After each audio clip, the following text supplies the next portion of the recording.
여수를 갔다 와서 제가 가장 큰 성과가 있었는데 봄을 잠시 만나고 왔다라는 겁니다. 옷을 얇게 입고 나갔는데도 불구하고 낮에 추위가 안 느껴졌어요. 그러고 보니까 봄이 되면 오르는 주식들이 있는데 제가 소개를 깜빡할 뻔한 거예요. 정말 이게 큰 성과였습니다.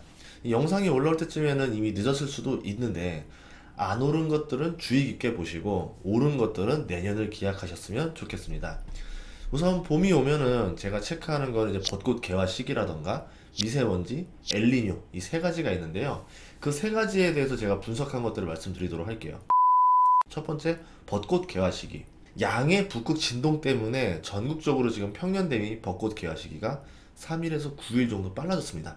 작년에도 이랬고 올해도 빨라졌어요. 이 양의 북극 진동이 나타나게 되면은 북쪽에 있는 제트기류가 강해져요. 그러면 북극의 찬 공기가 중위도로 내려오지를 못해요. 지구 온난화에도 영향을 또 주고 있는 것들도 있는데 50년 전 대비 작년 2월달 평균 기온이 2.1도 상승했습니다. 그런 것들 때문에 벚꽃 개화 시기가 지금 더 빨라지고 있다 이렇게 볼 수 있겠죠. 여름이 빨리 올 수 있다는 뜻이기도 해요. 그러니까 아무래도 벚꽃이 빨리 폈다라는 건 그만큼 우리가 생각하는 여름이 조금 더 빨리 온다라는 거고, 뭐 이제 5월, 6월쯤 되면은 뭐 올해 여름 가장 더울 거다 뭐 이런 뉴스도 나오고 할 건데, 근데 잘 보셔야 되는 게 여름이 빨라졌다는 얘기는요, 해수면 온도도 빨리 올라간다는 겁니다. 그러면서 수증기도 늘어나고 비가 더 늘어날 수 있다. 그러니까 강수량이 늘어날 수도 있다. 또는 뭐 장마가 빨리 올 수도 있고 태풍이 한두 개 더 올 수도 있다는 거기 때문에 그렇다고 바로 뭐 에어컨 주식을 사야 돼, 그거는 또 아닙니다. 두 번째는 미세먼지예요. 봄이 되면은 미세먼지가 한가득해요. 그래서 야외 활동이 불가능한 수준인데요. 2017년도, 2018년도, 2019년도는 심각해도 너무 심각했어요. 근데 2020년 이후로 미세먼지가 훨씬 덜해졌습니다. 중국 및 국내 공장 가동률, 발전 가동률, 뭐 운송량 이런 것들과 영향이 있는데요. 올해는 전기 부족 사태가 좀 있었기 때문에 석탄 발전 가동률이 높은 상태라서 봄 초에는 좀 미세먼지가 우려가 되고 있습니다. 다만 이제 오미크론 확진자가 늘어가지고 차량 운행도 좀 줄어들 거고, 또 겨울이 끝나니까 난방 수요도 줄게 되면서 미세먼지가 며칠 반짝이고 그냥 사라질 가능성도 염두를 해둬야 돼요. 그래서 미세먼지 같은 경우는 올해보다는 내년에 좀 더 심해지지 않겠는가, 여기에 조금 더 포커스를 맞추는 게 좋을 것 같습니다. 세 번째는 엘니뇨인데요. 최근 2년 라니냐를 빼고 그동안은 보면요, 적도 동태평양 해수 온도가 평균보다 높은 상태, 이걸 엘니뇨라 그래요. 그 영향을 많이 받게 됐었는데 지금 2년 동안은 그렇지 않았죠. 라니냐의 영향을 받았습니다. 해수 온도가 평균보다 낮은 상태인 거죠. 그러니까 보통 이런 라니냐들은요, 길게 가지 못하거든요. 그래서 제가 볼 때는 라니냐도 이제 올해가 거의 끝나는 것 같고, 이제 올 하반기라던가 내년부터 다시 엘니뇨의 현상을 많이 겪게 되지 않을까, 이렇게 이제 보고 있습니다. 뭐 실제로 지금 뭐 뉴스들을 보면은 올해 2분기에 라니냐가 소멸할 가능성이 90% 이상이다 이렇게 관측되고 있고요. 라니냐가 영향을 끼치게 되면은 겨울이 평소보다 더 추워요. 그래서 올해도 라니냐가 온다라고 하면 연말에 유가가 100달러를 넘길 가능성이 있겠지만, 지금 뭐 관측 사태를 봤을 때는 작년 겨울처럼 춥진 않을 것 같습니다. 그렇게 되면은 이제는 유가가 겨울 된다고 막 올라가는 거는 옛날보다 좀 덜 할 수 있다라는 거죠. 또 남미 지역에 지금 가뭄이 발생해요, 라니냐 때문에. 그래서 커피라던가 콩 가격이 많이 올랐고요, 옥수수 가격도 올라갑니다. 그렇게 되면 식료품 가격에도 영향을 줄 수 있다라는 거죠. 그리고 작년에는 라니냐 영향에도 불구하고 가장 더운 해 중에 하나로 기록이 되고 있는데, 이렇다라는 건 뭐냐면 지구 온난화가 더 큰 영향을 주고 있다라는 거죠. 서서히 다가오고 있다라는 겁니다. 종합을 해보면요, 라니냐에 상관없이 지구 온도가 계속 올라가고 있다라는 점, 그리고 남미를 봤을 때 전 세계적으로 작황이 점점 안 좋아지고 있다라는 점, 온도가 올라가면서 기존의 생산 최적지들이 바뀐다라는 거죠. 대표적으로 커피벨트. 커피벨트가 위로 올라가게 되는데요. 그렇게 되면은 커피벨트가 상단으로 올려야 되는데, 문제가 지금 커피벨트가 있는 지역들이 부동산 가격이 저렴한 가격들입니다. 만약에 이게 위로 올라가면 부동산 가격이 비싸지면서 이제 커피 생산 가격이 굉장히 올라가겠죠. 아니면 애초에 생산을 포기하겠죠. 이렇게 되면은 커피 가격은 지속적으로 올라갈 수밖에 없다라는 겁니다. 그렇다고 해서 커피를 끊으세요라 했을 때 사람들이 끊을까요? 안 Nope. 끊죠. 그냥 그 비용을 부담한다라는 거죠. 그리고 식품주 가격 상승은 지속적으로 이루어질 수 있다라고 보는데, 커피뿐만 아니라 뭐 콩이라던가 옥수수라던가 뭐 이런 것들이 전반적으로 영향을 줄 거예요. 그렇게 봤을 때는 식료품 주가도 앞으로 10년, 20년, 30년 계속 올라갈 수 있다. 이 점도 염두하셔야 됩니다. 그리고 곡물 가격이 올라가게 되면 당연히 비료 가격도 올라가겠죠. 더 많은 생산을 하기 위해서 비료에 돈을 더 투입할 겁니다. 작년 9월에도 비료 가격이 사상 최고치였는데 올해 봄에도 비료 가격이 또 크게 올라가지 않을까. 왜냐면은 파종 시기가 남쪽에서 한번 북쪽에서 한번 번갈아 가잖아요. 올 3월 4월에는 또 북쪽에서 파종 시기이기 때문에 비료 가격에도 주목하시는 게 좋을 거다, 이렇게 볼 수 있겠죠. 이렇게 봤을 때 봄이 되면은 생각해야 되는 주식 5개를 제가 한번 뽑아봤습니다. 첫 번째는 위닉스. 미세먼지가 불면 공기청정기가 가장 먼저 떠오를 수밖에 없죠. 그럼 선점 효과를 누리고 있는 위닉스가 대표적인 수혜주겠죠. 올해 변수가 많아가지고 미세먼지가 이전처럼 심할지는 솔직히 모르겠어요. 미지수인데 코로나가 종료되고 나면 내년에는 미세먼지가 심할 가능성이 높다라는 거죠. 올해보다는 내년에 좀 더 잘 봐야 되는 주식이 아닐까, 이렇게 보고 있습니다. 작년 매출은 5% 증가했지만 영업이익이 지금 50% 감소했거든요. 아무래도 물류비라던가 원자재 가격 인상 영향이 있었기 때문인데, 그래도 다만 호재가 있다라고 하면은 삼성, LG가 가전제품 고급화 전략을 가져가면서 제품 가격이 크게 상승했어요. LG 같은 경우는 지금 공기청정기 가격이 100만 원이 넘어요. 그러니까 위닉스도 가격 인상을 해볼 수 있다라는 거죠. 그리고 지금 세탁기랑 건조기를 주력으로 밀고 있는 모습인데, 건조기도 최근에 증가하는 추세거든요. 여기에서 브랜드만 잘 쌓는다라고 하면은 새로운 성장 동력이 될 수 있지 않을까, 이렇게 보고 있습니다. 주가는 아무래도 실적 저조 때문에 바닥권이거든요. 지금이면 한창 상승 랠리 가야 되는 시기긴 한데 올해는 좀 어렵지 않은가, 내년에 한번 잘 지켜봐야겠다, 이렇게 볼 수 있습니다. 4위는 실적 깡패라 불리는 파세코인데요. 원가 상승, 물류비 상승으로 인해서 경쟁사들은 지금 매출은 늘었지만 이익이 줄어들었어요. 그런데 파세코는 영업이익이 작년 대비 34%가 늘었습니다. 거기에 300원 현금 배당했죠. 한 주당 0.429주 무상증자까지 줬습니다. 그러니까 지금 굉장히 호재가 많이 터진 거죠. 12월에 19,000원이었던 주가가 지금 26,000원까지 올라갔습니다. 두 달 만에 35%가 상승한 거죠.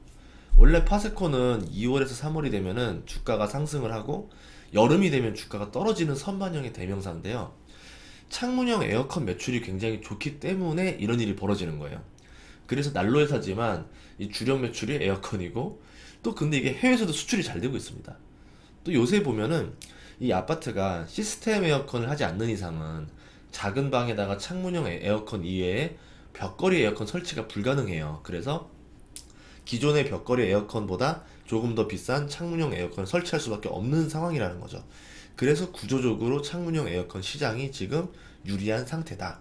그래서 대기업들도 최근에 뛰어들었지만 파세코가 먼저 이 시장에 들어왔기 때문에 선점 효과를 잘 누리고 있는 중이다, 이렇게 볼 수 있다라는 거죠. 다만 여름에 의외로 장마가 빨리 오게 되면은 매출에 안 좋은 영향이 옵니다. 그래서 작년 같은 경우도 13,000원에서 3만원까지 빠르게 올랐다가 4월 이후에 급락하는 모습을 보여줬죠. 3위는 코웨이예요. 여름이 빨라지고 미세먼지가 늘어나고 코로나 확진자가 늘어나면서 아무래도 야외 활동에 타격을 받겠죠. 그렇게 되면 사람들이 실내에 있을 거란 말이에요. 그러면 가전제품에 대한 의존도가 올라가고 가전제품 수요가 늘어납니다. 그런데 인플레이션 우려로 인해서 가전제품 가격이 정말 많이 올랐어요. 그러니까 뭐 삼성이나 LG 같은 경우는 고급화 전략이라는 핑계로 제품 가격을 껑충 올려버렸습니다. 그러면 사람들이 예전에는 아예 얼마 안 하니까 그냥 사지 뭐 이랬는데, 지금은 비싸다 보니까 아 이거 렌탈을 할까, 이렇게 고민이 되는 거예요. 그래서 렌탈 시장도 이제는 고려해 볼 수 있겠다는 판단이 들었다라는 거죠. 참고로 코웨이 같은 경우는 여러 가전제품 라인업을 보유했습니다. 뭐 정수기만 하는 회사가 아니에요. 그리고 실적이 굉장히 좋아요. 작년 매출이 13.2% 늘었고 영업이익이 5.6% 늘었고 순이익이 15%가 증가했습니다. 지금 프리미엄 가전인 노블이 들어오면서 마진도 굉장히 늘어난 모습을 보여주고 있고요. 해외에서도 지금 잘 먹히고 있어요. 어떻게 보면은 수출적으로도 매력이 생겼다, 성장성도 가져갔다, 이렇게 볼 수 있습니다.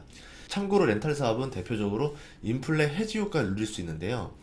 대량으로 구매하기 때문에 가전제품 가격이 오를수록 마진율이 올라가요. 그리고 가전제품 가격이 올라가기 때문에 고객의 수요가 늘죠. 아까 말했던 대로 구매보다는 렌탈도 고려하게 되는 거죠.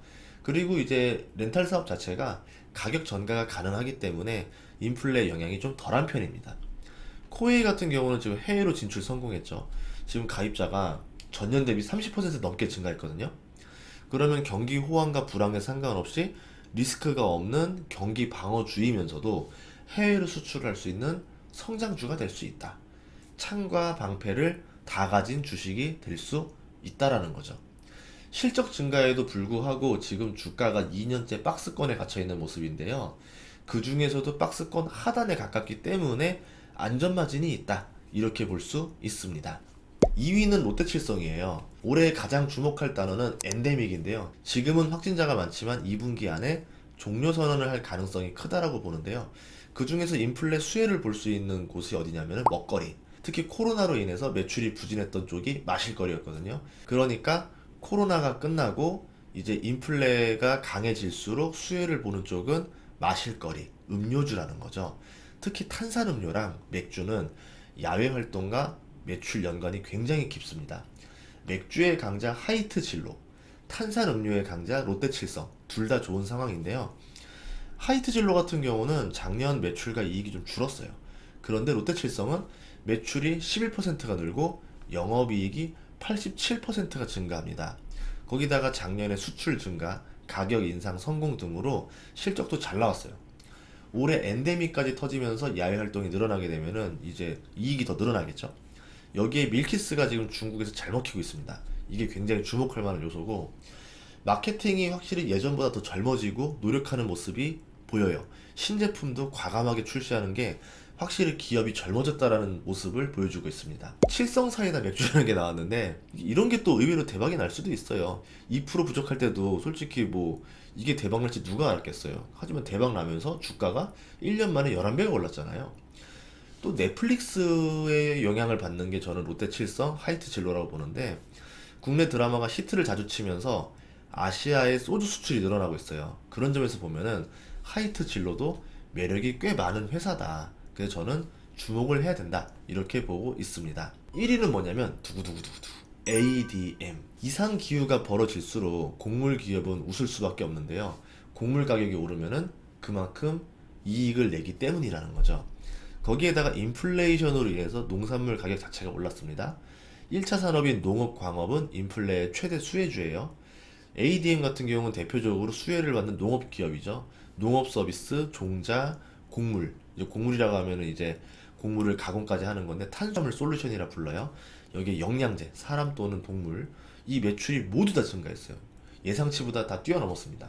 실적이 굉장히 잘 나왔기 때문에 인플레가 지금 엄청나게 큰 상황이라는 걸 느낄 수도 있다라는 거죠.